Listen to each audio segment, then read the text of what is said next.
While you make We're on. As I drink my Calumet Farms, and Randall makes his last second comments. yeah, Welcome. I was going to go check the baseball score real fast before we got there. I was going to make sure I was still up as much as we thought. Oh my goodness! Let me tell you something. It's interesting. Fantasy baseball.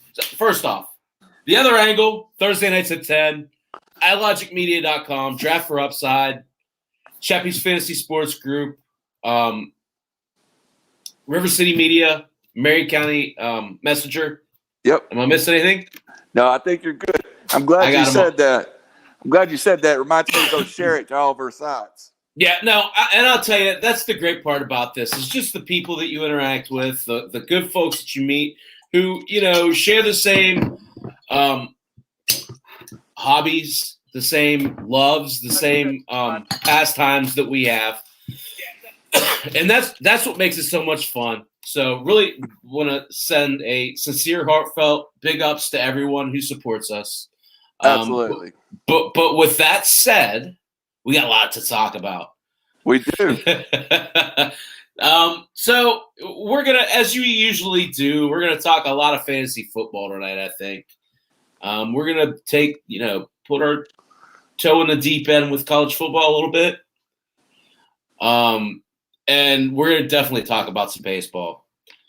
As I said at 8 o'clock, I got like 15 pages of notes, and I think I got through like maybe 5 of them. So definitely still a bunch of stuff here to talk about with that. So we were formatting the show. We usually get together a little bit earlier, and I thought the couple of things I had prepared for the show. And I said, Chappie, did you get through all your baseball at 8? And you were like, this is the answer I get every week, folks. I've got like 27 more pages of notes if you want to go baseball. So, well, it's fun though, man, because what happens is, Randall, and this is just honest, I'll start off working on it. Well, I'll usually Friday night, I'll start looking at it, and I'll just like take game notes of like teams that I watch. And that goes a long way. You get a lot of information if you watch a couple innings a night. Yep. I usually watch about a game a night in some way, shape, or form. So, and having MLB is nice because you get to watch all the games. Mm-hmm. So, before we get into some baseball, and we got a lot of baseball to talk about, we're going to kind of try and shrink it down tonight, right, RC?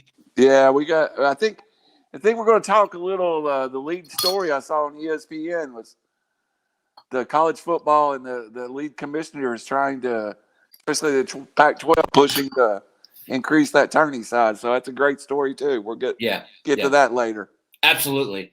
But so you really kind of have to, at this time of year, this show in particular, I think it's important to know your audience and know what people want to listen to, right? I love doing my baseball show. I'll never stop doing it. But this time of year, people are starting to talk about football. It is definitely, and so in my rhythm of life, today is the second week of June. I'm calling and meeting with coaches, getting ready for my first broadcast. Right. I am 9 weeks from being live on air. I am 11 weeks from being in Neyland Stadium. That's awesome. And right now, as you know, we're trying to plan something with Vic, a friend of ours, to do a promotion. And if we pull that together, we're 6 weeks from doing that. So it's right there. But the thing about it, I don't lose sight of baseball. I try not to. It's hard sometimes. And plus, we got the NBA playoffs, which all credit to. This show really not about. But I try to keep my eyes on it as a Hawks fan. They're in it. They're playing well. So there's a lot going on. Yeah. And that's one thing. I mean, I'm a big college basketball fan. I did see Javon Carter scored his first playoff bucket the other night. Yeah. I was happy for that. So, but other than that, I don't really – I just don't do the NBA, the NHL. It's not that I don't like them. It's just when you're married, you kind of have to pick and choose. Yes, sir. So I choose to be really good at baseball, really good at football, talk a little college basketball, and go from there, right? But let's talk just a little bit of baseball tonight. And I want to start with baseball. It's a big week for you, right, Randall? It is. I'm playing the old fear and arrogance in our league. And it's not like Mr. Braves 44 has had the best season. He's won 2 series all series. And to be honest with you, I've made a several comment.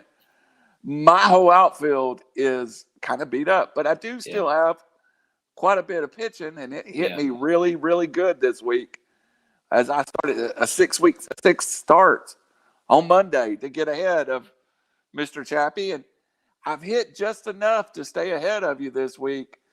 Now, that's unusual for my team because I mean, Mike Trout's on the DL. Buxton's on the DL. Dylan Moore, who was somebody I was depending on heavily in our league to be my middle infielder, my corner guy, my other outfielder. But I think I've just hit it right so far this week, you know? Yeah. The 2 series I've won, I've got massive start early in the week. I've been also swept a couple of times, so it's tough. That league's tough. It is. And it's funny because it's one of those things where you start to get confident. And I mean, you know, my team's pretty good in that league. It is. I'm happy with who I saw. Side note. Did you just see Altuve's homer off of Keuchel? No, I did. I was watching baseball, but let me throw a little plug. I have a friend at work whose nephew's a outfielder on Carson Newman's baseball team, and he's playing in a wooden back league in Nashville with a bunch of college all-stars to give the pros a look.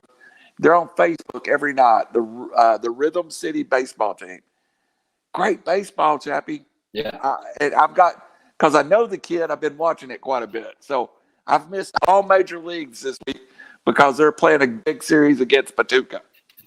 Okay. So, Altuve is really, I mean, we talked about preseason, right? Right. I've been on him pretty heavily all year. Yes, pre-draft. Totally. It hits this, I mean, it was a curveball or a slider that Keuchel threw. And it almost looked like he threw his wrist at it, hanging out over the plate, hit it over the green monster. This is 11th homer of the season, buddy. Yeah. He's on pace for 30-plus home runs. I think you felt like, you know, I don't know how I felt about that Astros going into the season, but even on this show, you strongly battled for Altuve, and I think you've proven, and Correa too, right? And Correa, but the Astros can still hit the baseball, and they still are a good team. Yes. So, yeah, and Dane, they might be the best team in the American League. They could be very well. I mean, and I'll tell you, it says a lot when you can go into Boston and play the way that they have. Right. I look for them and the White Sox in the White Sox. I've been super impressed with. I don't know how much you've got to watch of them. I've tried to pay attention this week and see a little more after our show last week, and you're right. The White Sox are on fire. It's not just that they're on fire, though. They're missing now their 2 best players,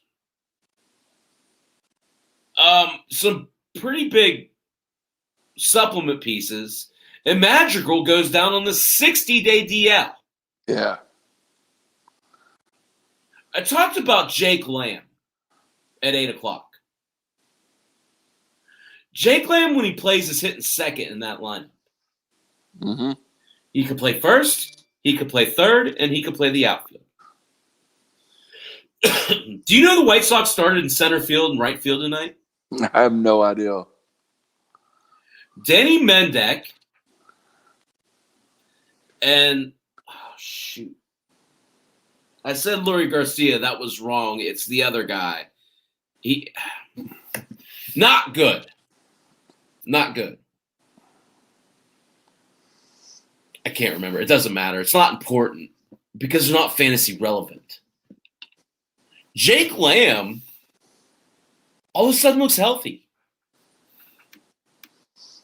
People forget how good he was in 2017, 2018 when he hit 59 homers over a 2-year span. Right. What do you think about Jake Lamb and his future?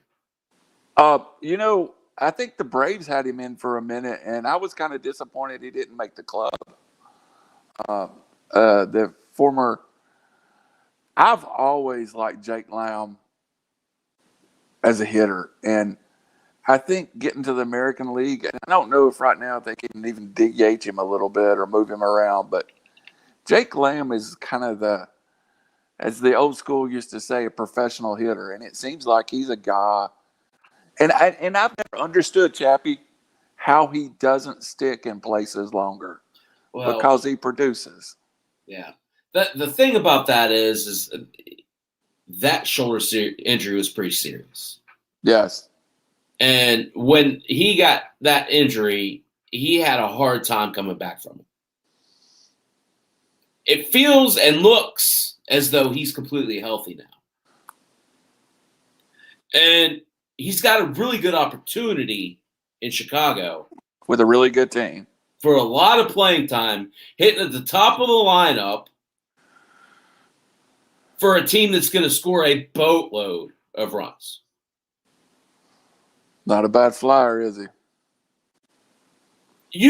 Look, I talked about Miguel Andujar last week.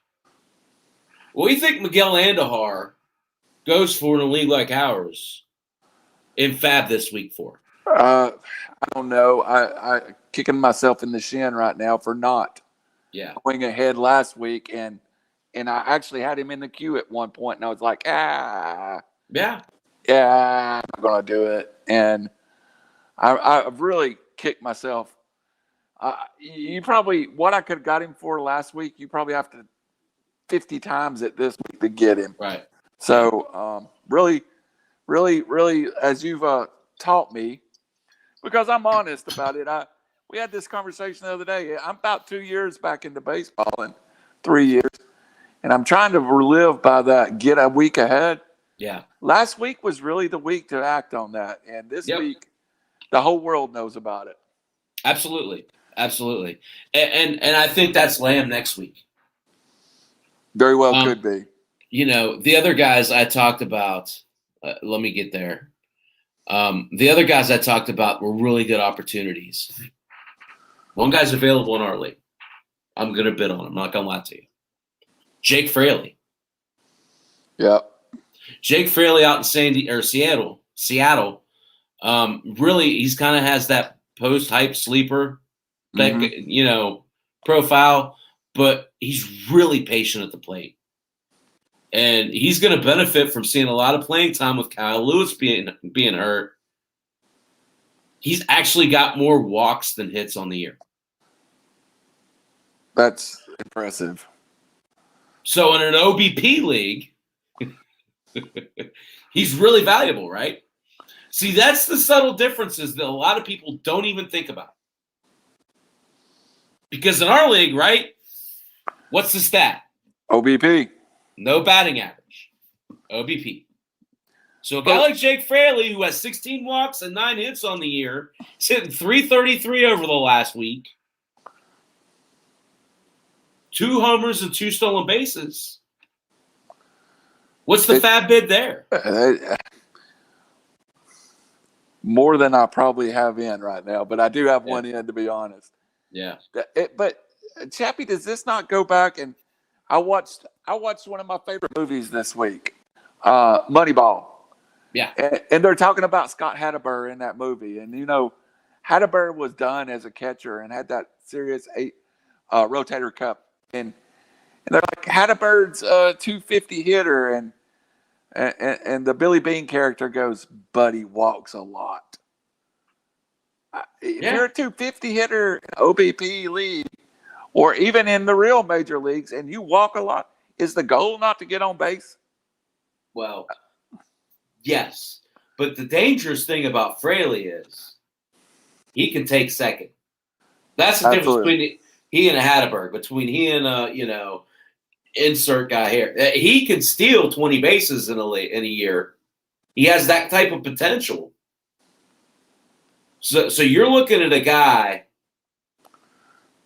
who could pay big dividends, and especially if you're talking about like in a league where you're counting silos, right? So you're running, you want to get the most homers for the year and the most stolen base. In those leagues, he's really valuable. So, Chappie, is it? And I won't say his name. I'll let you say it. The first baseman for Milwaukee, who's on my team. Is it time for me to cut bait with him and go? Because he was sent down to AAA and. Oh, Hira? Yeah. Start looking at somebody. I hate that. I was a big fan of his in the offseason. I drafted him very high. It's hard to admit you're wrong. Yeah. I know. I kept him as a keeper in my league, in my big money league, and I let him go like 2 months ago. And the reason why I say that is the concern for me with Hira is he went down to AAA already and had success, got called back up, and it didn't translate. That's a huge red flag for me. Yeah, and we've talked about the guys like Joe Adell that's been sent down that was underperforming that get hot, and you catch them on that first wave. It's time for Joe Adell. Yeah, it's time for Joe Adell. Los Angeles needs to quit dragging their feet with him and let him come up and play. Yeah. Yeah, and I think you leave Brendan Morris down, do you not? Yes, because Justin Upton's played well and Taylor Ward's played well enough to continue to play. So you're looking at Upton, you're looking at Adele, and you're looking at Ward, and I think Gosling's their fourth. So the point I guess I was trying to make, I got everything shared out, I was trying to get to is that second time they go back to the minors, that's really scary. Yeah. Yeah. And it's scary because at that point you're really messing with confidence. Yeah. You're messing with, psyche. And that's a slippery slope. That's the Austin Riley syndrome that it's took him until now to get out of. And I've never wavered from him. Right. But it's took Austin Riley the better part of 2.5 years to get his career trajectory back. But doesn't that speak to the importance of being comfortable in a defensive position? Absolutely. Transferring over. I saw Austin Riley. I was watching him last night make a boneheaded play defensively. Yeah. I can live with that. Yeah. Because I know he's comfortable there. He came in. He tried to barehand. I know you saw it. Yeah. He tried to barehand a dribbler and threw the ball halfway up the first baseline to Freeman. Luckily, I don't believe they got the extra base off of that. But look bad, right? Look bad. You can live with it right now. The way he's hitting the ball, he more than makes up for it offensively. Absolutely. And he's comfortable there. He can wear an error there and be comfortable. Whereas if he makes an error in left field, he's thinking about it for 3 flipping innings. If he makes an error at third base, man, I'll get the next one. Is some of that the same problem with what happened with Gleyber Torres in 2020? Or do you think it's just he cannot – is he lost his stroke, or is it the defensive side of the game that's bothering him? It's neither. He doesn't like New York. Which is a big They're relentless. Relentless. He can't get out from the Boo Birds in New York. Yeah. Well, I mean, he needs to go. I'd love to see the Cubs get him back. I'd love to see the Cubs get him back. Put him at second base. Put Happy in left field. Put Bryant in right field. Yep. He's really not. If the Cubs get Gleyber Torres and Max Scherzer, now we're cooking with gas. He's not the same player. And we talked about that, and it's not the same sport. But how many young quarterbacks, i.e. Sam Darnold, 3 years into his career, had to get out of New York? And I when we ever get to football, I'm telling you, there's some upside still left with Sam Darnold. Gleyber Torres is going through the baseball version of, well, and Sam Darnold had the worst quarterback coach in the history of the world. But New York's a big stage, man. It's a really, really big stage. I just think when it was good for him, he was good. Golden. But as soon as he struggled, when he moved over to shortstop, I don't know if he felt the pressure of trying to be like Jeter. I don't know if the fans put that pressure on him, if he perceived that they put that pressure on him. I don't know what happened there, but it has absolutely snowballed. Well, even on that same team right now, it's took Miguel, and I know Miguel Andujar had a serious hamstring condition, but it's really took him a year and a half, 2 years to get back to playing like the Miguel Andujar of 2018, 2019. Same thing with Austin Riley. You got to tell him where he needs to go. Yep. And it's Lourdes Gurriel's the same thing. Yep. You can't have Lourdes Gurriel playing second base and left field and right field and third base. He doesn't do well that way. Very few do. Right. It's the same thing. Well, you have to put Andujar. You have to treat Andujar as a middle of the lineup bat. You put your middle of the lineup bat in left field, and you put him in a spot in the lineup. It doesn't matter if he's 1 or if he's 9. You put him there, and you keep him there. You play Andujar in left field, and you hit him 7th the rest of the year. He gets hot, cool. He gets cold, cool. That's what you have to do with Miguel Andujar. I'm sorry. Yeah, I think we're seeing the Braves do that also. I think the lesson learned with Austin Riley may be the same lesson with William Contreras right now. Yes. They even after they broke him and brought him up, he's catching 4 of 7 days, and that's different for a catcher. If a catcher's catching 4 days out of 6 or 5 out of 7, he's active. I mean, he's going to catch 120 games. Right. But the Braves didn't bring William Contreras up and set him 50% of the time. I think he's played in 27 games. Yeah. Out of 42 since he's been up. That's what you've got to do with a catcher too. I mean, I really think that catching is another. If they don't, it seems if you're a catcher and you don't catch consistently, your bat. That's the reason I think catchers struggle with being DHs so much in the American League. I don't know if we're saying the same thing here, so I'll give you my point on this. Okay. When you have a bat, yep, playing at catcher, mm-hmm. You need to keep his bat active. Yeah, we're saying the same thing. If that's at DH, at first base, at left or right field, so be it. I talked about Tyler Stevenson for the Reds at 8. Right. How when Joey Votto got hurt, he got to hit cleanup, right, and play first base. Well, now that Votto is back, he moves back into that catch twice a week, right, fill in type role.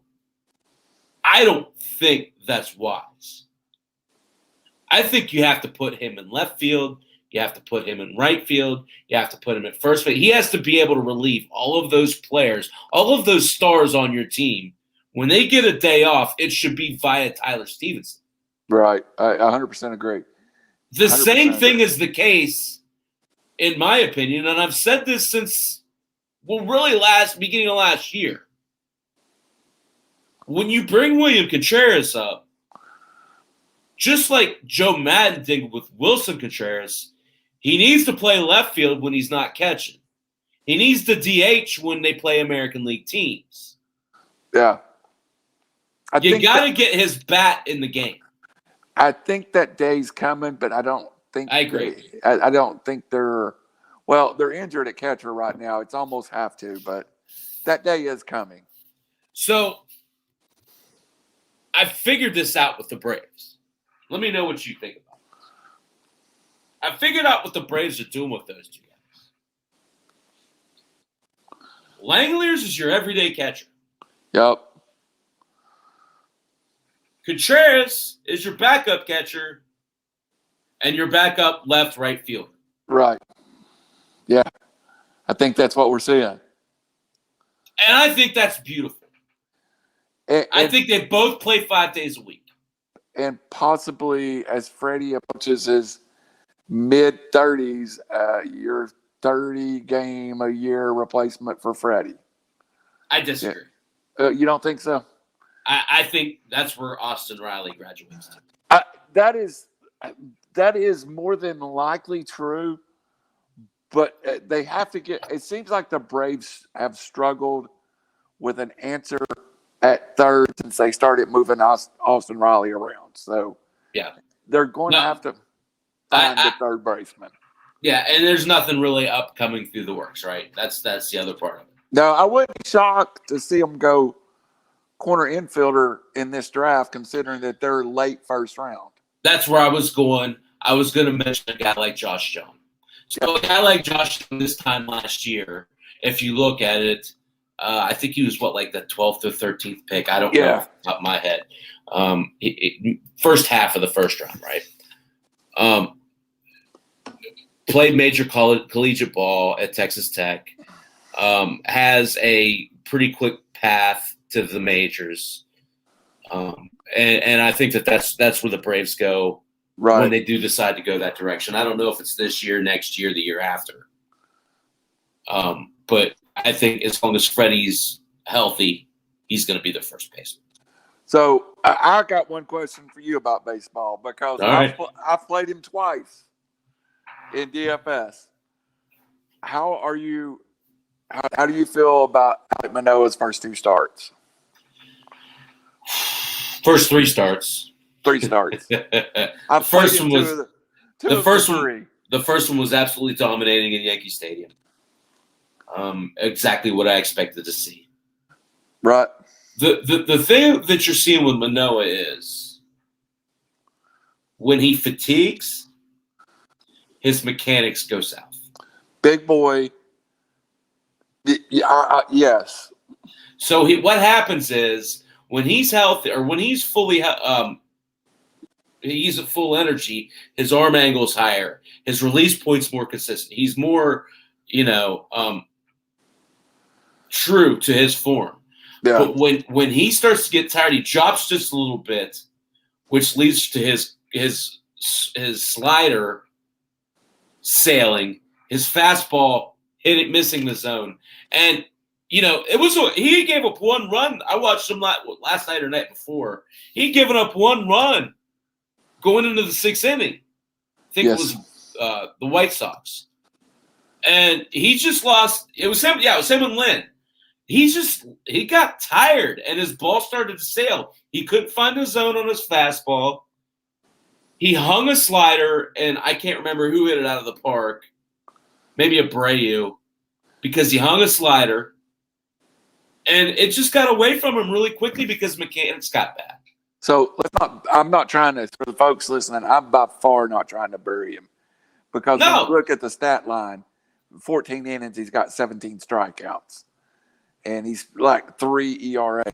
The whip is the biggest concern. It's about a 1-2. And I think that's where he gets wild. But it'll come down over time. I'm not mad at 1-2. No, but the problem that I have is his repeatability isn't refined yet. And you'll have that. I mean, you have to think this kid has only a handful of minor league starts under his belt. Right. So on MLB Network, I'm listening to some of the talking heads, and they're not questioning him. They're not berating him. They're just like, he's 6'6", 268, 270.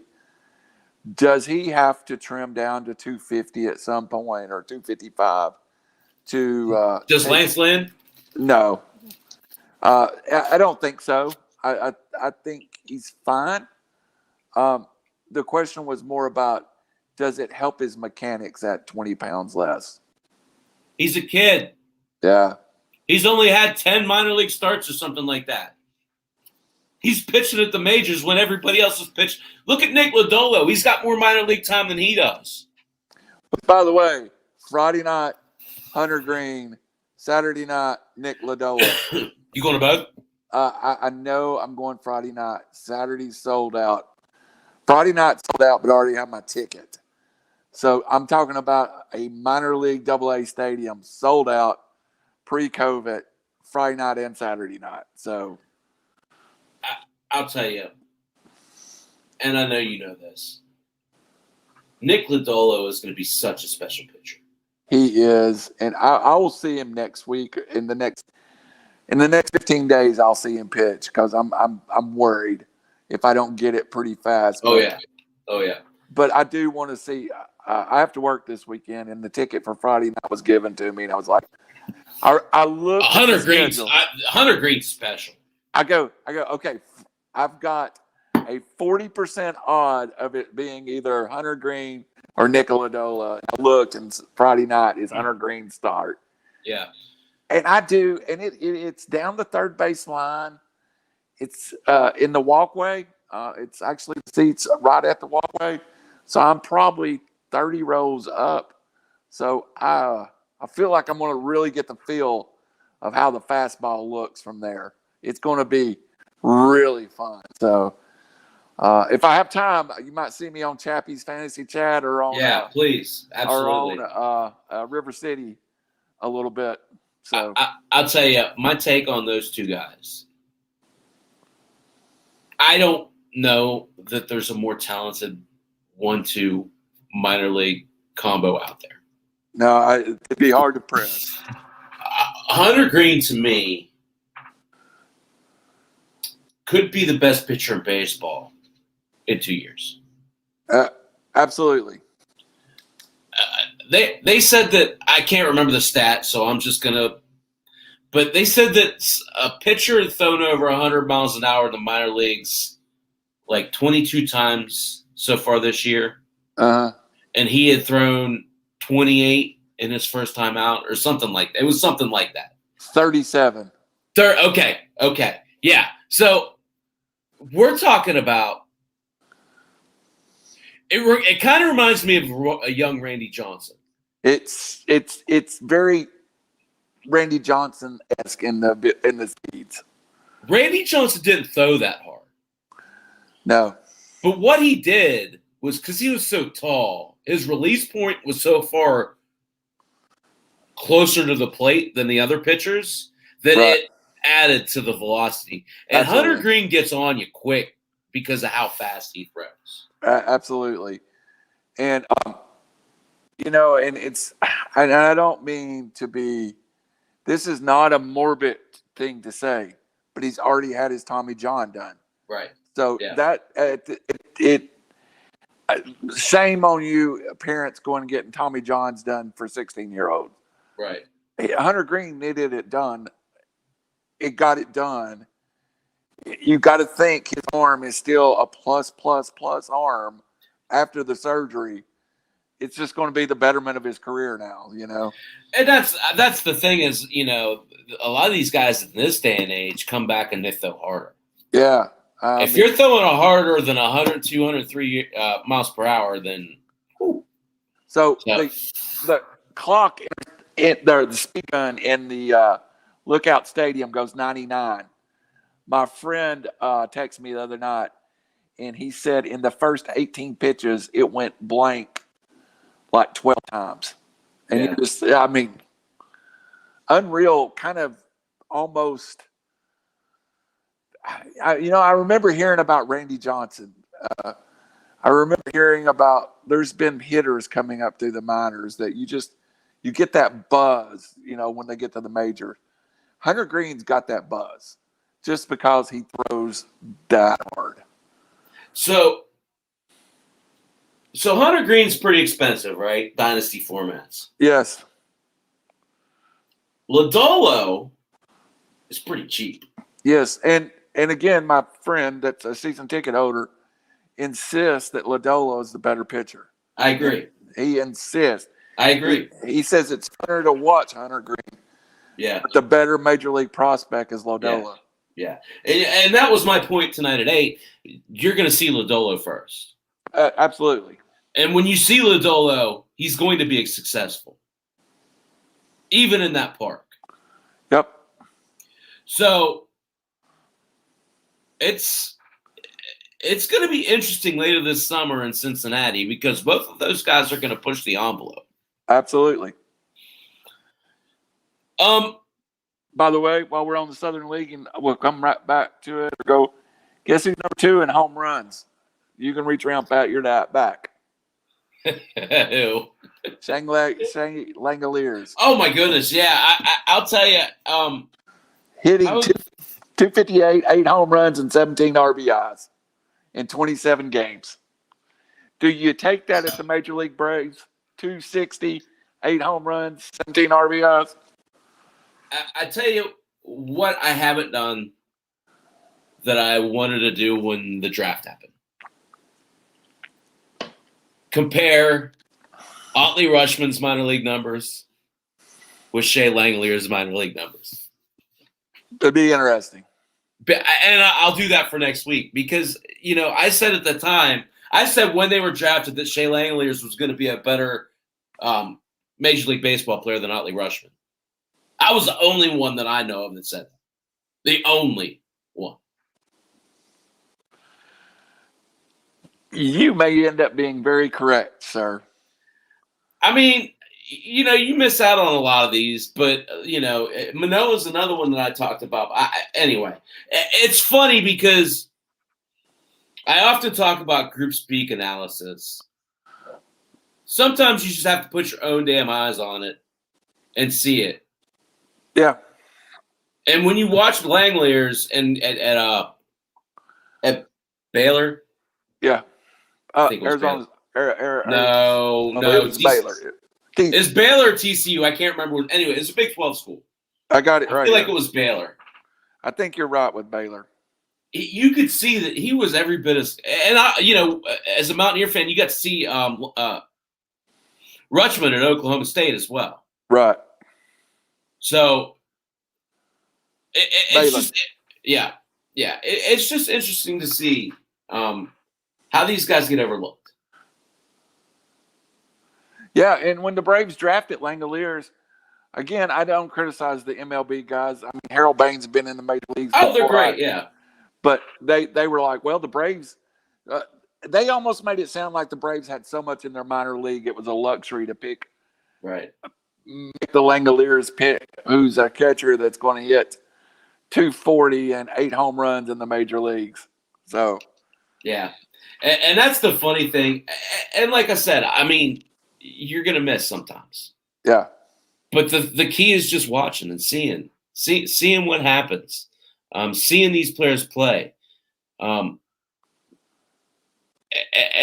there'll be some cases of that this year. It'll be interesting to see what happens this year with the draft. The Pirates picked first overall. I'm excited to see what happens there.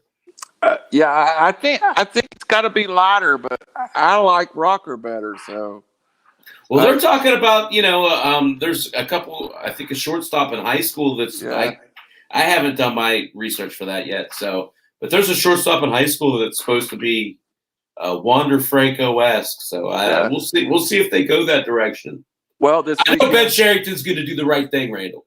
Yeah, this weekend, if you're not watching Major League Baseball, of course it's Super Regionals. A lot of these guys are out playing right now.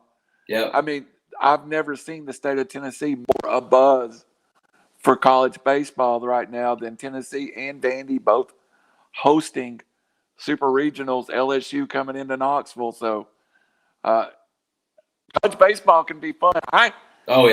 Here's the funny thing about it. I have probably seen more West Virginia baseball games than I have Tennessee, with my daughter living in Morgantown at one point. It is great. You can go sit in the parking lot in the hospital. Isn't that stadium great? Yeah, I tell you, we had a little tradition. We would go pick up Texas Roadhouse, which is right over from the little mall, and her and I would take and pull the car up, open the trunk, get the chairs out, use a tailgate, and watch baseball. Yeah. And we saw Alec Manoah pitch there, Wait, you're talking about the old stadium? Yeah. You haven't seen the new stadium? The one right next to the hospital? No. The baseball stadium's up on a hill now. It's amazing. It overlooks the whole city. I've not seen that one. It's amazing. I've not seen a college game there, but I did see a semi-pro game there. Well, she moved here in 2018, so I've not been in Morgantown since 2018. Yeah, no, the new stadium is absolutely beautiful. Owe it to yourself to go see it. Okay, well, I'll be in that area on the 20th, so I'll probably go at least find it. It's definitely way cool. So we ran a little bit over. I know you want to talk some college football. Yeah. So let's talk about it for 20 minutes or so, and then move into some pro football. Well, Chappie, we're really not talking particulars on college football. We're talking the lead story on ESPN. It started on Tuesday. We actually broke into air on 3R Sports Tuesday and kind of went straight into this. It appears, and I will not try the man's name, all the respect for him in the world, but the new Pac-12 commissioner is really a LA strong industry, entertainment industry type, and he seems to be leading the charge for this new playoff system. And of course, as a fan, I've always believed they were going to go to 8 teams to start with. But really the model that I just read a story by Dennis Dodd, and I don't know if you know who Dennis Dodd is. He's CBS's beat writer in the Southeastern Conference, and he's a guy that's super respected down here, where he basically said the votes are in place on the 20th and 21st. Expansion is happening, and he 100% believes it will be to 12 games or 12 teams. Right. So I think this kind of came out of nowhere for me. Not anything I heard a lot of buzz about until the last 2 weeks. How about you, Chappie? Did you see this coming or feel it was coming? Or I guess I hadn't really given it a whole lot of thought. But when I think about it now, being a West Virginia fan, if West Virginia University goes 12-0 next year, yes, and Alabama goes 12-0 next year, yes, and LSU goes 11-1 next year, and Ohio State goes 12-0 next year, and Notre Dame goes 12-0 next year, yes, does WVU get in the playoffs? Probably not. Right. And so that's not right. And so when you're looking at a team like an Illinois, like an Arizona or Arizona State, like Rutgers or Maryland, like a Wake Forest, and you go undefeated. Yes. You're still not guaranteed that spot. No. Current state. No, sir. And that's a shame. Because if you're in a Major 5 conference and you go undefeated, or if you have one loss and you get snubbed, you deserve to be in that game. At least a chance to show your backside. So I went and pulled the stats from all the games, Chappie. The one thing that I read in all the articles was there are some fatigue, and I went and broke down. The game started in 14, so there's been 56 bids placed since 14. 4 teams, or say it's Excuse me. Yeah, it's 9 years. Or 8 years. So that would be 32 bids. Let me make sure. 3, 4, 6, 7, 8, 9. 9 times 4, 36. 36 bids have been made. Right. How many teams do you think fill out that 36 bid field? Low. 12. It is currently 10. Yeah. With 3 teams only being one time. Yeah. That being Georgia, Washington, and Michigan State. So of those 36 bids, 32 of them are accounted by Clemson, Ohio State, Alabama, Oklahoma, LSU. Alabama, LSU, and Notre Dame. Yep. I, as a fan, did not realize that. I did. I guess because I sit here in the South and I'm more focused on ACC football and SEC football. I'll admit, I watch a lot of ACC ball. I absolutely think we need to get more teams involved, and I think it'll make for a more interesting playoff. In some of the teams that's been left out, the UFC team, would you have liked seen that team in the playoffs? Of course. Absolutely. Cincinnati last year. Yeah. Loved to have seen them. Yeah. Wisconsin, the year they were left out in favor of Washington, and Washington got blew out. Baylor. Oh. Baylor has been at the door twice of the playoffs and been left out. Has TCU been in there? TCU has not been in. They've been close. The only team from the Big 12 to ever be in the playoffs is Oklahoma. The Pac-12, the only team to ever be in the playoffs is Washington. USC's never made the playoffs. USC no, you're right. Made the playoffs. You're right. I guess my fatigue with the playoffs was, as I said on 3Rs the other day, I've lost interest a little bit in playoff because it's become Alabama, Ohio State, Clemson in a fourth. So this is going to be fresh to me. Now, and what do you count as successful? Let's define that. Right now, if you make the top 4, that's a successful year, wouldn't you think, Chappie? It depends on who you are. Good point. Alabama? No. Good point. Yeah. If you're West Virginia or Tennessee, absolutely. Clemson. Yeah. Just making it is not good enough. Yeah. Notre Dame and Ohio State's the same thing. So what we're going to have if this proposal passes is I'm going to read you what first of all, I'm not sure how I feel about the Mountain West getting an automatic bid. How about you? I don't know. I'd have to look at it. I understand the concept of it. I understand them wanting to give the little guy a chance. I do too. I like the conference that you all were left in the Big East to become a football conference with UCF, Cincinnati, Memphis. I like that conference better than I do BYU, Nevada, Boise. I don't know how you get one without the other one. So, but I just went and took the top 12 teams, regardless of conference this year. Of course, Bama, Clemson, Ohio State, Notre Dame qualifies for the playoffs. Right. First round, in our 5 versus 12 matchup, we get Georgia, Cincinnati. Great matchup. We get Florida versus Iowa State. That was a bad Florida team was going this way. The Iowa State team was going that.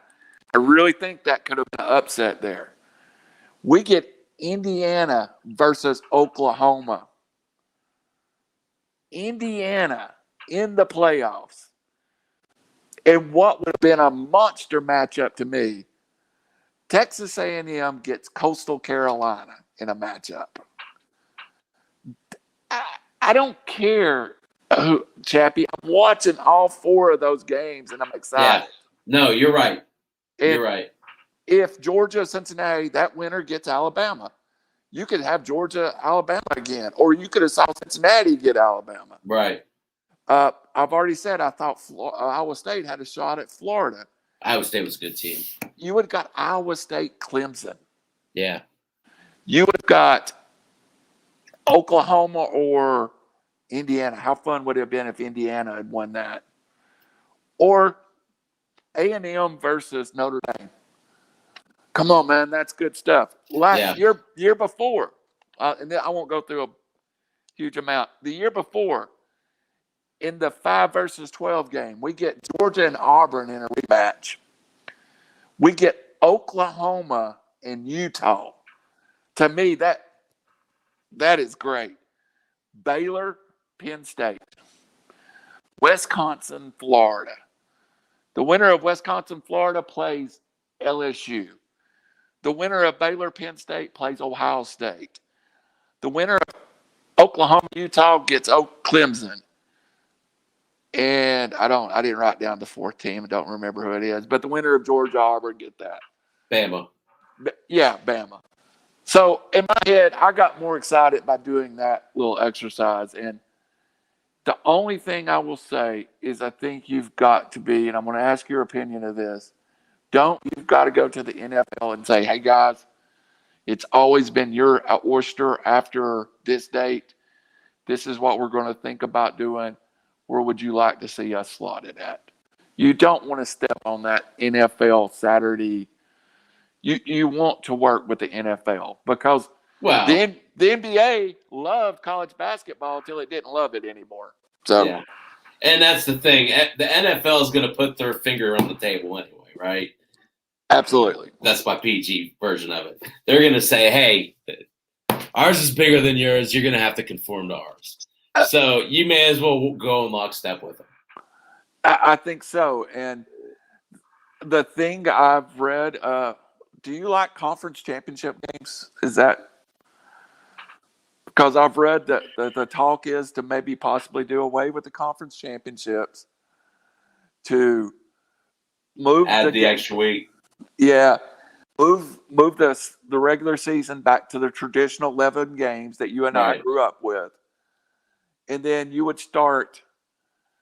may see the first week, and you wouldn't have the whole month off. You might see like around the first week of December, the opening round of the playoffs. And then you still finish up at the same 1st of January, Yeah. Stagger the games over 2 or 3 days. I'm really excited about the possibility. Well, it's definitely a big money-making venture. That's for darn sure.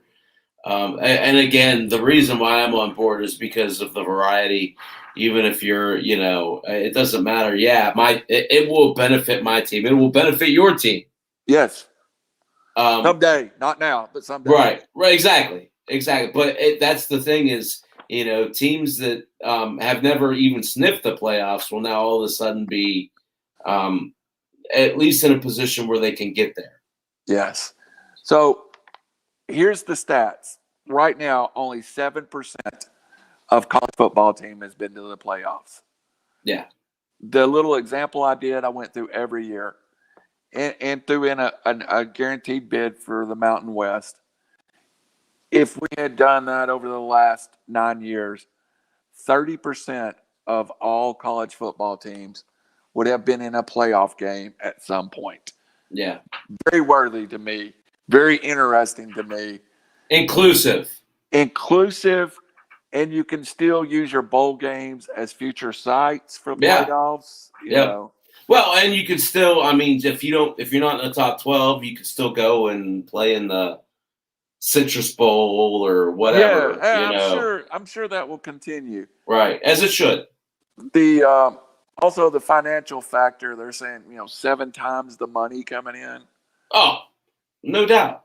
And the thing with me that it sets up, when you run back through those examples, it sets up a lot of rivalry games. Absolutely. Rivalry games at neutral sites where you're going to get natural draw. Absolutely.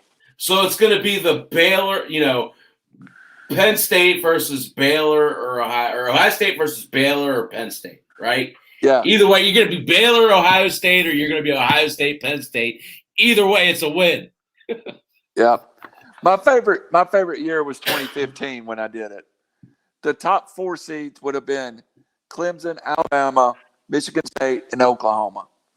To open it up, we got Iowa and Ole Miss, Stanford, TCU,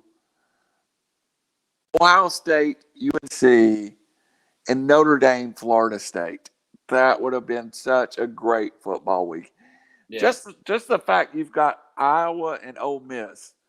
And my school is a struggling school in football. And a traditional power up to 20 years ago that's kind of went its own way now. But a school like Ole Miss to make the playoffs, they would burn the campus down like they would be West Virginia campus burnings going on for them to make the playoffs. Morgantown, if West Virginia made the playoffs, same thing. And I guess the negative of it I've heard was, well, does it mean anything to make the semifinals? Well, does it mean anything to make the NFC Conference Championship game? To me, it does. Depends on who you are, right? Yeah, Atlanta Falcons, we're happy for it. I'm not necessarily the Tom Brady leg teams, but the Steelers, that's yeah. But if it was the Cleveland Browns, it would be huge, monumental. So yeah, absolutely. I guess it's something that this week I've went from I'm worried about the tradition of the game, and I was when I first heard this too. Man, this is going to be so much fun and so exciting and so much like every other division of football. I went from negative about it to positive. I've always thought it needed to happen. I'm on board now, 100%. And I would be the first guy to get in my car. If they need to fill up the stadium, if you tell me Coastal Carolina is getting to play Georgia in the college football playoffs, I don't have a dog in that game. But for that night, I'm going to go be a chandelier, whatever it's called. Yeah. I would love to see it. Love to see it. West Virginia is playing Ohio State in Atlanta in the Mercedes-Benz Dome. I want to go for the event, if I don't have a rooting interest. And that's a great point. Those games are to-dos. Yeah, absolutely. They're events. They're something that you don't, that doesn't happen all the time. And the last point I want to make, and then we'll go on to the NFL. I think this makes more teams better. Yeah. I think kids that are going to Alabama, Clemson, and Ohio State because they're the only schools that are going to get in the playoffs. It opens up doors. You can be in a Florida State now or a TCU or a Baylor and say, look, we've been there. We've been there 4 times in the last 10 years.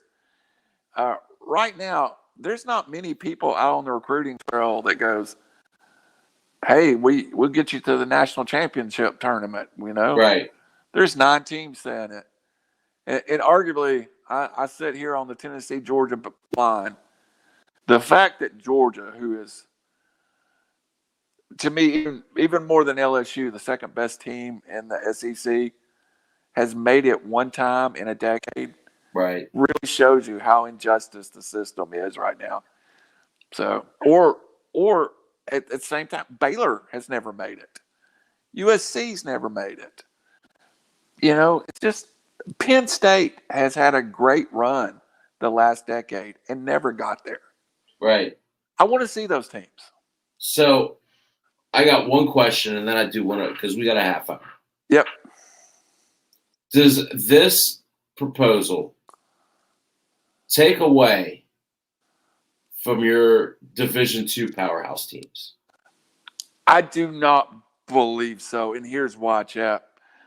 I think the guys who are Division II guys that are upper echelon. Yeah, they have their own fan base. Right. We used to host the championship game here in Chattanooga before it moved to Frisco, Texas. And I'm going to tell you, being in Chattanooga when Montana played North Dakota State over at the football stadium in front of 30,000 people, they didn't nobody care about Alabama and Clemson that was in this town. Right. All they cared about was North Dakota State and Montana. Right. I think that upper echelon is still, and that unfortunately, I'm a big Division II guy, or as it's called, football championship series. But not, I didn't want to butcher it. That's why I just said that. I knew you knew what I was talking about. Football championship series teams is a unique thing, and I think college football still has a place where James Madison and Chattanooga and Texas and everybody. I think you might see some teams move back to that level. If you have no chance of making the playoffs now under this expanded mode, is there more incentive to stay in the Southland Conference getting beat every week, or is it more incentive to go play maybe Division I double? No, it's a valid point. And I mean, I guess it just depends on where the dollars are, right? Because that's what all college sports is. Absolutely, Chappie. So it's an interesting conversation. I don't know if I have feelings one way or another about it. My big thing is just the fact that, it'll bring teams in that weren't really realistic options before. Right. So and in what was it, 2007, that West Virginia was ranked number 2 and loses on the last game of the year to South Florida. That team still gets into the playoffs under this scenario. And that team was good enough to win a championship. Back then, it was only 1 and 2 that got in, and that was even worse. Yeah. I really this looks good for Neil Brown. It does. Because what he's building is special. And in a couple years, it's going to be Troy of 4 years ago. Good. So the goal would be to make the playoffs. Any school that can crack the top 12 is going to be in the big dance. Right. So. And then after that, it's coaching. Yeah. Let's be totally honest. It is 100% coaching at that point. It's execution. Someone today said no one would ever win a game, and Central Florida in 2018 would have beat Washington. Central Florida in 2018 would have they beat Georgia, who was also a team that would have been in the playoffs. Right. So you're telling me Central Florida would not had a chance to beat Notre Dame? Yes, they would. Mm-hmm. Now, would a Central Florida beat Clemson or Alabama? Probably not. You don't know, though. But you don't know until they get to play. Yep. I always look back at the Sugar Bowl in whatever it was, 2000, whatever, when Rich Rod left. The World against West Virginia? Yep. And, we jumped out to a 28-3 lead. Hung on. But nobody gave us a chance. I think it was like a 9. The country gave us like a 90. West Virginia was the only state that picked the Mountaineers to win. It was 97% to 3%. Yeah. And WVU smoked them. And they beat Georgia, I think, was ranked number 2 or 3. They were up there. They were and that was part of it. Because they thought they were going to go to a BCS bowl and blah, blah, blah, blah, blah. I think they finished 3rd and ended up not being – that's back. That's it.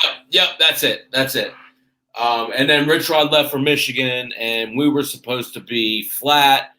Bill Stewart came in, and, man, Bill Stewart's an underrated coach for sure.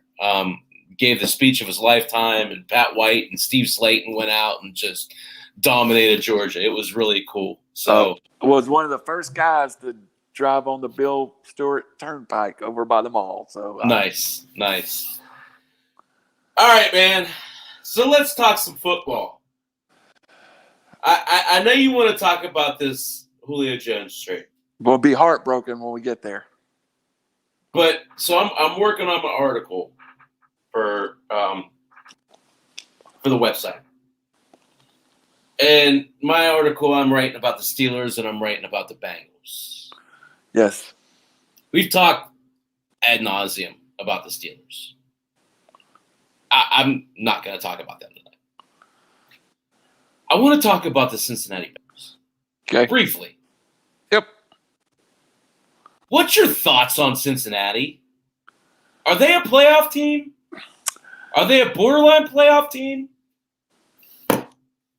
Are they way off?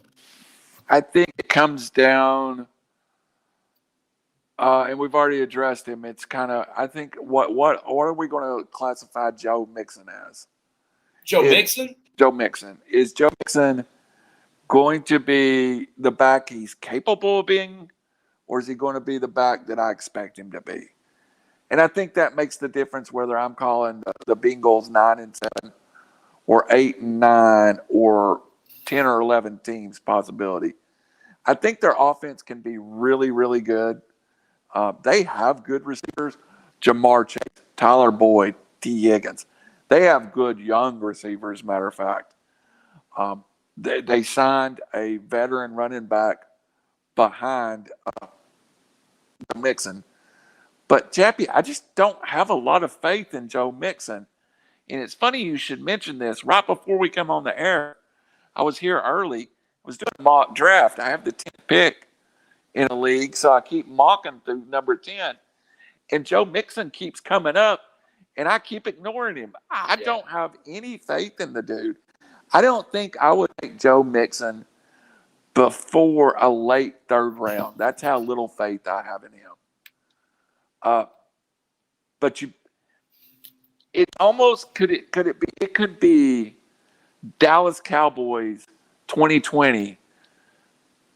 They would probably be better than that. But are they going to score a bunch of points and lose a bunch of close football games? That's kind of what I fear because they can't run the football. If that defense needs Joe Mixon to be productive, to shorten the game and not put it all on Burrow, I think they're a year away, Chappie. Where are you at on it? You know, it's funny. Perspective so interesting. When I think about the Bengals, I think about the defense. Really? And I think about how they improved enough. But I think your point's very valid. Based on what you said, offensively, it kind of reminds me of the Steelers last year. And I don't know that that's a good thing. So, when you're talking about a team that can't run the ball, I'm looking at them right now on PFF. I'm not signed in, so it's got all their guys logged. Yeah, I'm in PFF. Sorry about getting bumped there for a second. That's okay. I wasn't sure if it was you or me. I was on the that was PFF. Me. Okay. So I'm looking at the PFF right now, and you're looking at, you know, and again, I said I wasn't going to talk about the Steelers. I'm not, other than to say that PFF has them rated as the 29th best offensive line. Yeah. I'll walk on my hands and knees to town if they're the 29th best offensive line next year. So, again, we talk about PFF's a great resource, but you have to interpret the data. Right. If you go listen to the general public, the Steelers lost 2 starters. They don't have any experience. Mike Tomlin likes his offensive line. I go there, and that's where I'll go from. Yeah. Again, without getting into it, yes, they lost 2 starters. They drafted the guy they wanted at center. Yeah. And they lost their right tackle first game of the year last year. Didn't play the entire year. people discount that completely. I'm with you. And I think Okafor will be fine at left tackle.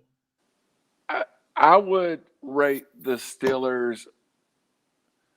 I'm big at saying this term, so it's not an insult. You're an average offensive line in the NFL. That's a very good offensive line. There's a few elite lines. I think the Titans are elite line, but elite lines are not on every They're not corner. deep though. That hurt them last year. That's the thing that I feel like people don't. I'm sorry, I didn't mean to cut you off. Go ahead. I know where you're going. Go. That's the thing that I feel like the people aren't taking into account what the Steelers did in this draft. They addressed their depth. Zach Banner's going to be the right tackle.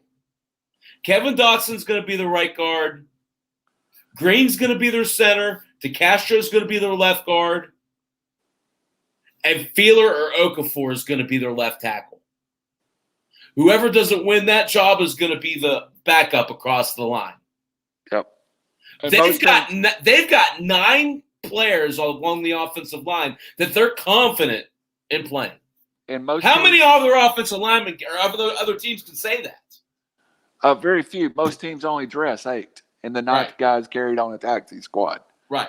So if you've got 9 deep, you're in great shape in the NFL. Right. And I was just looking at the Bengals, looking at their line because I think it's improved. But absolutely, I only see what I would call 6 or 7 quality NFL linemen. I like the Steelers' offensive line, even though the Bengals went and paid for Riley Reef at right tackle. Right. I still like the Steelers' offensive line better than the Bengals. Oh, no doubt. It's not close. But what I'm saying is the Bengals' offensive line is underrated. Yes. The lack of consistent running game is going to make that offensive line grade out worse than what it actually is. Yes. My biggest concern about the Bengals, and I know we went a roundabout way to get there. Can they protect Joe Burrow's blind side? Can he get more than 2.3 or whatever ridiculous amount of time he had last year to throw? Can he get more than that this year? You would hope with the money they invested, it does. We go back to draft day. There were a lot of people that did not like the Jamar Chase draft. They thought Sewell was the draft pick there. I love the Jamar Chase pick, but I think the Bengals have patchworked their offensive line. And last year it was so bad that, it's going to be an improvement. But let's hope they keep Mr. I root for people. Joe Burrow is the kind of guy I root for. He's just a baller. Yeah. So let's hope they keep him healthy. Well, and so again, I talk about not putting much weight into it, and then I'm going to put a bunch of weight into it. The 38th ranked tackle out of 79, the 44th ranked tackle out of 79. So Jonah Williams, 44th, grades out at a 70.1. Riley Reef grades out at 71.4. Their guards, I'm looking at Michael Jordan, grades out at a 55.7, 60th of 80. Quentin Spain, someone that I know, WVU grad. I feel he's 56th of 80 at 56.7. He's a better player than that. He's probably more of a tackle. He doesn't pull really well. He's a big guy, but he's definitely someone who pass protects well.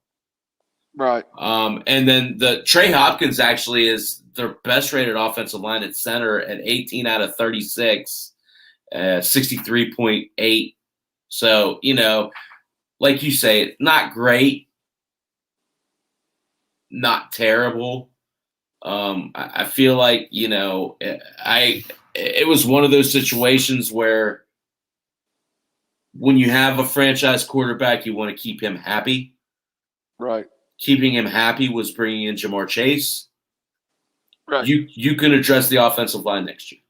So let me throw a little different angle on the Steelers' offensive line too. The Steelers' offensive line is unproven. It doesn't mean it's not talented. Right. Kendrick Green, anytime you have a new center, it's a huge part of your football team. The one thing he's a stud. He's a stud, by the way. No doubt, but I mean, a rookie center is always a red light, but you just play. The point I'm making is the Bengals' big addition is a right tackle. Yeah. That they spent a ton of money on. Right. Yeah, and I don't mind seeing that R by an offensive lineman because that's an influx of talent. Right. And when you look at the Bengals' offensive line, there's nowhere in there that you have just a young stud coming in. They've got nice veterans that's been an okay player somewhere else. They've got an okay right tackle coming in from the Minnesota Vikings. I much prefer saying, I've got a young stud coming in to play center. The Falcons are related as the 29th line on the list that I'm looking at. But they have a rookie center, a rookie left guard. It doesn't mean that they can't play. It means they are unproven. Yeah. At the end of the year, I think Atlanta may have an okay offensive line. So, and also, back to your point, the Falcons will probably start 5 first-round picks on the front line at some point. Important. That's so important. You get it sooner or later. Yeah. But yeah, I think Atlanta and Cincinnati have a similar issue in that I think they have talented receivers, unproven running backs, and an offensive line that nobody knows what's going to play like. I'm going to give you a name for the Steelers on the offensive line. You ready for it? Yeah. Dan Moore Jr., the offensive tackle out of Texas A&M. He's going to play a role in this team.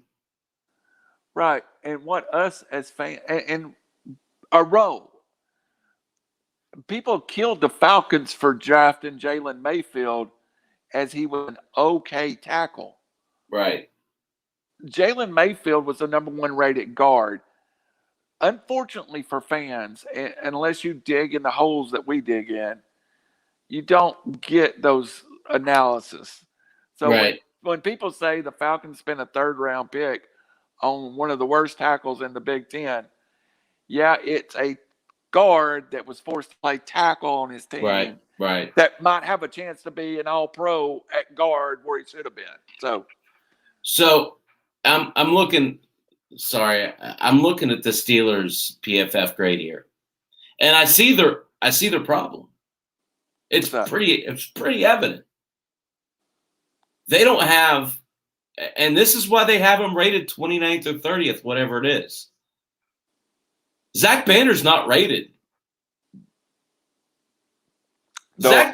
Zach Banner was the starting right tackle for them, and he got hurt the first game of the season. The little website I use to go get my DFS plays, which I'll share to you off the air. Hey, I'll share all the fantasy information with the fans out there. This one, it's private, but you'll share it. They have Zach Banner rated, and they have him at 22nd. So yeah, and that's the thing.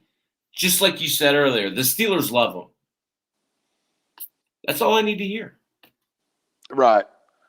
So, and offensive line play is a much, as a fantasy fan, I can tell you right now that Dalvin Cook is a great running back.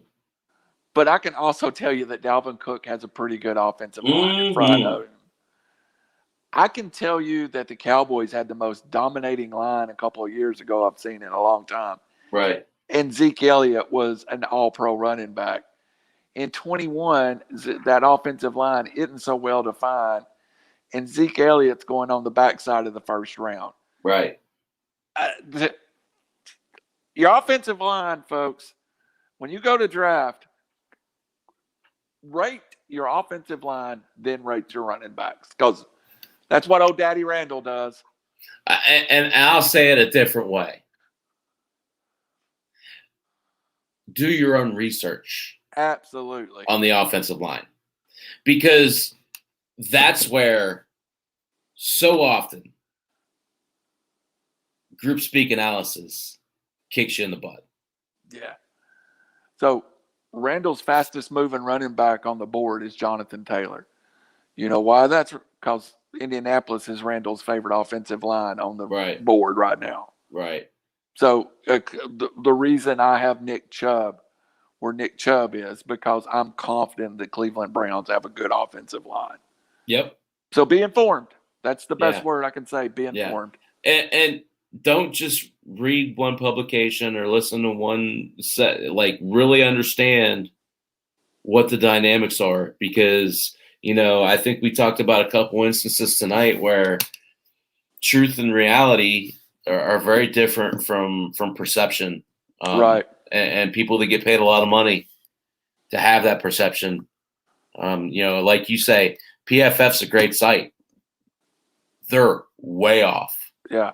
Way off on this. I love Michael Thomas, the football player. He's a great receiver.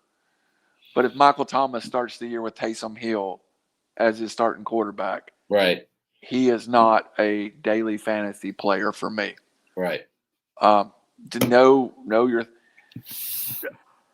I'll give you one right now that let's go to that division. I absolutely am a believer in Rashard Bateman now, after not being when they first drafted him. I liked him all along, yeah. Well, my reason would be is that he's a route runner. Mm-hmm. Lamar Jackson is not that kind of quarterback until I heard another site, another show say he's the second tight end in pseudo pattern, because they're going to run him on these short crossing routes to give Lamar a good look at him. And then he's Juju Smith-Schuster. Yeah, then you start going, he's not going to be 40 yards down the field like Marquise Bound. He's going to be 5 yards in front of him. I love it. So. Yeah. All right. We're running out of time, but I know you want to talk about this. I know you'd be so mad if we didn't talk about this. Yeah. Julio Jones. First, let me take 30 seconds and say something to my fellow Falcons. I'm going to get right down here on you, folks. If you're out on the message boards dogging Julio Jones, you need to go get a life. Julio Jones gave 10 years of his life to the Atlanta Falcons franchise. In about 5 years from now, when he's done playing football, he'll come back to Atlanta. His number will go up in there between Ronnie Watts and Claude Humphrey, Deion Sanders. Quit playing sour grapes. The Titans, they got a great wide receiver set now, Chappie. I saw it rated as the number one in the NFL, and I don't believe it. I can give you 5 sets I like better than A.J. Brown and Julio Jones. So when you're fantasy drafted, don't overdraft it. Julio's going to be a clear second over there, but Julio makes them better. It's a very short window that the Titans have. We all know it. It's Derrick Henry. Right. Derrick Henry's in his 4th or 5th year. Running backs, if Henry lasts 9-10 years, it's been a long career for a running back. Mm-hmm. So you've probably got a 3 or 4 year old window here. They went and got the best receiver that was on the open market that they could. The Falcons got a 2nd and a 4th, which is probably fair value when you add in the $15 million in cap that the Titans took on. If it's not for the $15 million, you got to think the Titans got a bargain, don't you, Chappie? In Julio Jones for a 2nd and a 4th, and get a 6th. Yeah. So the one thing to kind of sum this up, and I know we're running short on time, fantasy effect.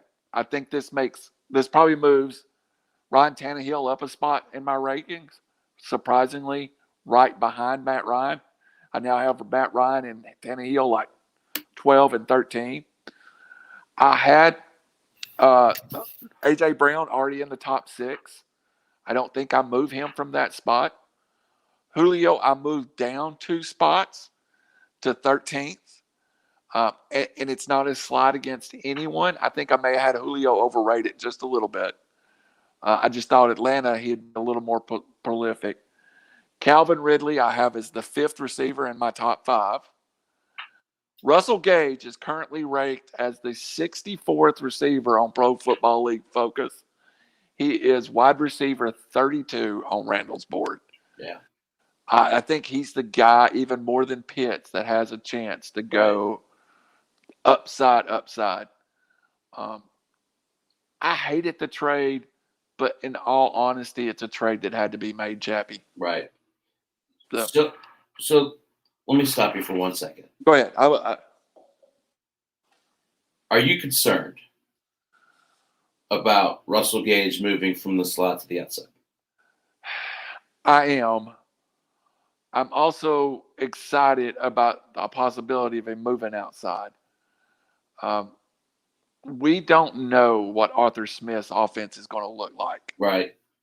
I think during the preseason, you're going to see a different look. I think at times, so let's look at it this way. On 3rd down, do you have Russell Gage outside, or do you have 6'6" Kyle Pitts running a 4.5 40 on the outside, and you have 5'10", 180-pound Russell Gage in the slot? You beat me to it. I think those questions get answered pretty early on. If Arthur Smith is the offensive genius that we've been led to believe that he is. Yeah. That's the no-brain solution. Yeah. You take Kyle Pitts, you say to him, it's your rookie season. Tight end's an intricate position. Yeah, and you have Hayden Hurst. He's a serviceable tight end. Again, I know this is your team, but that's how I'm thinking about it. Yeah. You take Hayden Hurst, you leave him as your tight end 1. You take Russell Gage, you leave him as your slot. Yeah. You take Kyle Pitts, you put him at wide receiver 2. Kyle chance to be, and again, you were doing the baseball show. We decided to split up that night. But I think I said on the draft show, when I was a kid, Harold Carmichael was a 6'9" receiver in Philadelphia. DeAndre Hopkins is a 6'5", 245-pound wide receiver. Plexico Burress was 6'6", 6'7". 6'7". Herman Moore. Yeah, you've had those freak kind of athletes, but I don't know if you've ever had one that run a 4.45. Well, you know him. Yeah. Randy Moss. Yeah. Look, we got to take that freak out of the equation. Never done an exercise in his life, and he was 6'4.5". Man. By the way, we both are kind of card collectors. I found a State Refractor rookie Randy Moss card and some cards I didn't even know I had. That's awesome. Beautiful card. I'll send you a picture. I think it gets fixed very early. I really think the Titans win that division over there. The Jacksonville's a couple years away.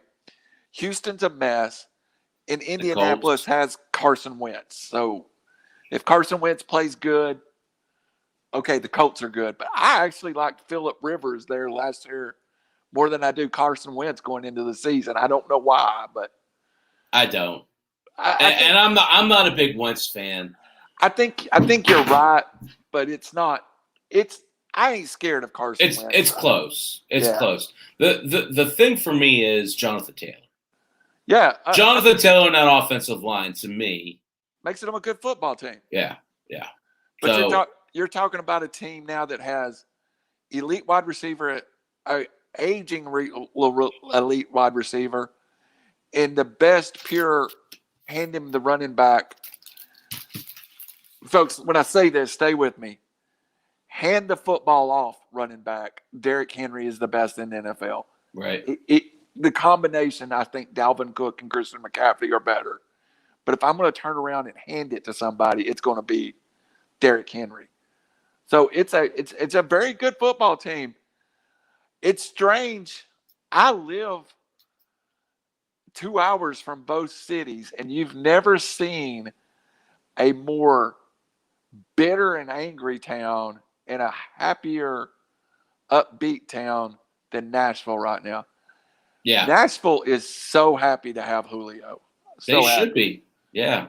And people in Atlanta they're just miserable. Bad Chappie for the lack. I know we got to go, but it's for Atlanta. It's bad front office management for several years that brought us to this situation. It's bad contracts. Yeah, absolutely.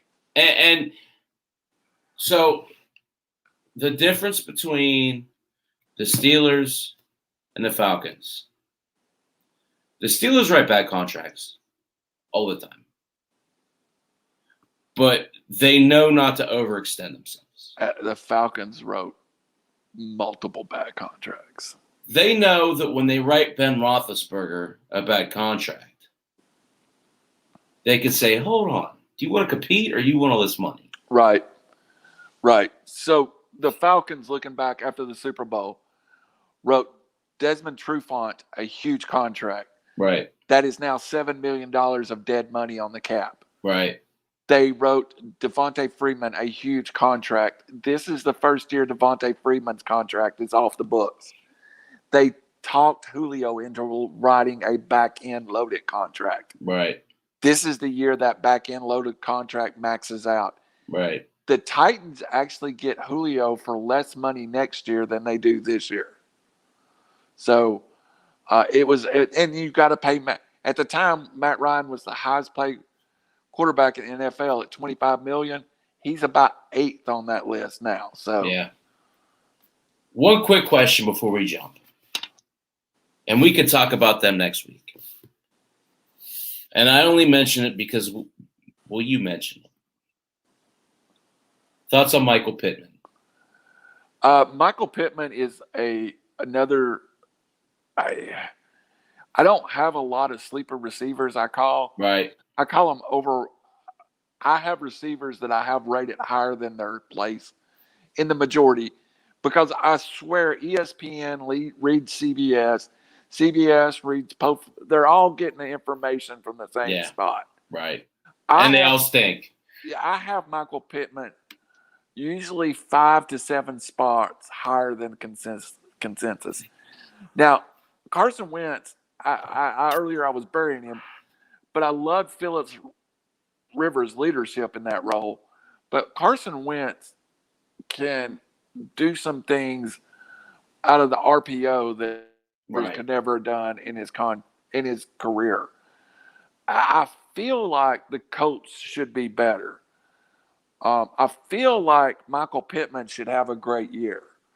I feel like he's passed an aging T.Y. Hilton by a long ways. Right. All that said is I feel like Phillip Rivers couldn't throw the ball downfield to T.Y. Hilton. And I would not be shocked to see T.Y. Hilton have a bounce back year. And maybe that's still a little bit of Michael Pittman thunder. Mm-mm. You want to know who it is? Paris Campbell. I was going there next. There's also that wild card of Paris Campbell. The one thing T.Y. can do, I'm going to give you a comparison of T.Y. to somebody that's near and dear to my heart.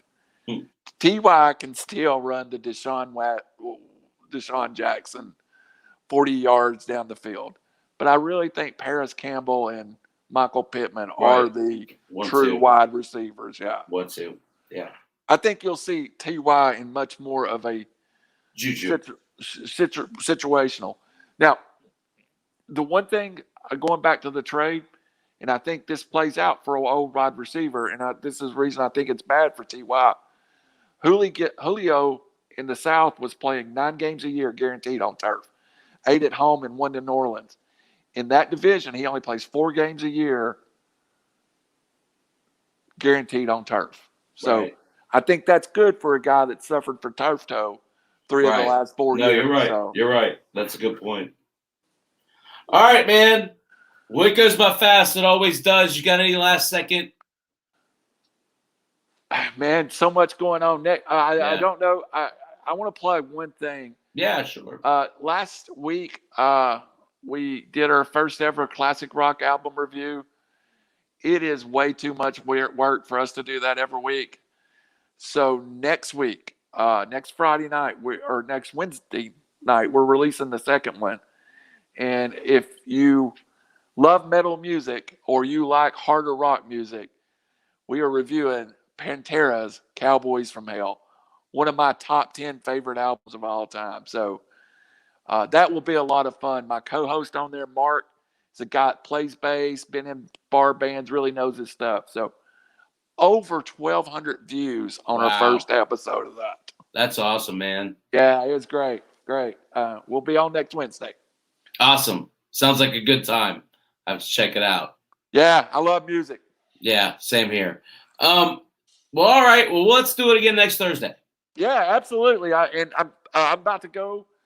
There's a podcaster that was on at 8:00 that I wanted to watch and kind of fell asleep watching Nashville Rhythm Baseball, and I'm gonna go check his podcast out and share it to all the sites I was supposed to share it to at 8:00. I hear he's pretty good. He's not bad. He's a little egomaniacal. He knows his Miguel Andahars. Hey, I picked him up in my big money league. I am stoked. Yeah. Well, you remember my horrible trade? Well, was forced because I had drafted Miguel Andahar with my second pick that year, and I was trying to find a third baseman. It's tough, man. It's tough. It all compounds if you don't let it, you know. Yeah. So, all right, guys. Well, we'll do it again next Thursday at 10. Hope you enjoyed the content. This actually is the other angle. And like I said, appreciate you guys. Take care. Yeah.